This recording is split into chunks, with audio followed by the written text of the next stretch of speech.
He landed on his face. The scent of burned gunpowder stung his nostrils.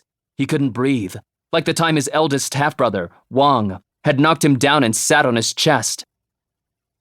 Xian raised his head as palace guards swarmed out from their ambush. The mercenaries shouted, their horses rearing in panic. General Zhen, sword drawn, pushed through the chaos toward Xian. Rough hands grabbed Xian from behind, and General Zhen disappeared from view. Xian struggled as he was hauled toward another wagon and shoved into the back. A second explosion hit. The rear wheel shattered, and Xian's head struck the floor as the wagon lurched sharply. A man screamed as if he were being dragged to hell. Pain reverberated through Xian's skull, black and gray dots teeming like ants across his vision. But he forced himself upright. For the first time, he was unguarded. He had clenched his hands when they tied his wrists like his best friend, Feng, had taught him to, which made wriggling out of his bonds easier. As he crawled out of the wagon, a horrible groan made him turn. A mercenary lay by the shattered wheel, his face contorted in agony as he clutched his mangled left thigh. The rest of his leg had been blown off. A palace guard came up to him and drove a sword into his chest. Xian recoiled. The mercenary gurgled and went still. The guard pulled out the blade. Blood spurted from the wound. As weapons clashed, no one seemed to notice Xian lying exposed on the ground. He flattened his body, trying to make himself as inconspicuous as possible. One of the mercenaries' horses, unaccustomed to battle, charged toward him.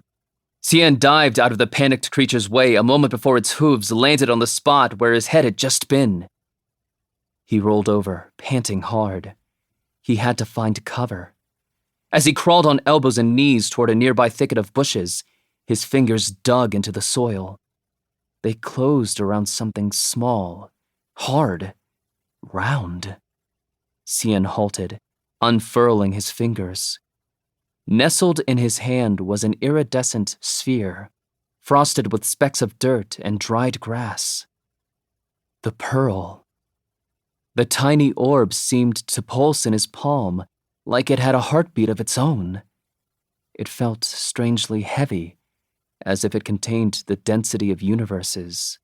It stared back at him, an otherworldly eye, and Xian couldn't tear his gaze away. A pair of boots slammed down in front of Xian. He blinked up at a mercenary's roughened face. The man's eyes locked on the pearl and widened in recognition. "Give it to me," he growled. Xian leaped to his feet and ran. His short, feverish strides instinctively led him toward the lake, toward the mushy scent of poisonous algae, less deadly than the thundering footfalls gaining ground behind him. He propelled his legs faster, even though each step on his bare, torn soles was like running on burning coals. Up ahead lay the broken bridge. He reached the middle and hoisted himself onto the parapet wall. His heart hammered, his breaths breaking in harsh stabs. The lake gleamed an unnatural green, forcing him to confront the one thing he was ashamed of. He couldn't swim. The man approached. "Hand it over, boy." "Don't come any closer," Xian shouted, "or I'll jump into the lake." "I'll let you go, promise." The man held out a calloused hand. "You can run home to your mother." He lunged at Xian's leg. Xian dodged, but his foot slipped, and his head tilted sharply backward.